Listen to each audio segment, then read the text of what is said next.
Linda came out of hospital very depressed. Her looks had suffered and her illusions were shattered.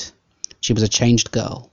I'd heard at the office how she had been rushed to hospital, so when I was in their village on business and saw Linda's mother in the main street, I stopped the car and asked how Linda was. The old lady invited me home for a cup of tea and poured out the whole story as we sat in the kitchen.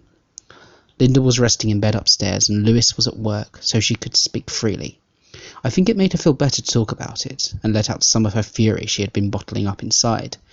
She had good reason to be angry too. Apparently she'd had a scene with Lewis while Linda was in hospital and told him what she thought of him.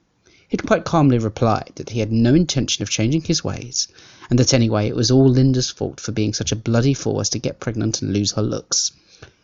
The old lady's jaw had set resolutely, and her eyes glittered as she told me this. I could see that she wasn't the crying kind, and I wondered just what she would do about the situation. I asked tentatively if Linda was likely to seek a separation from Lewis.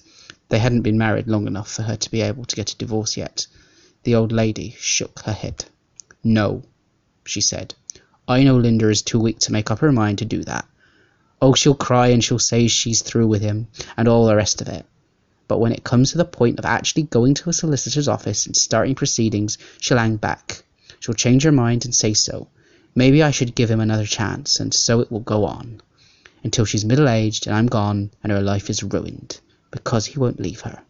Oh no, he wants this house too much, and the little bit he knows I've got in the bank. But he'll treat her worse than an animal, and then throw her a few false words of love now and again, enough for her to go on pretending she's got a marriage, while she gets more and more broken down and degraded, and she was my lovely daughter." The old lady had risen to her feet and was pacing up and down the room as she spoke. Then she stopped and stood gripping the back of an old-fashioned kitchen chair as she stared into the distance. "No," she said.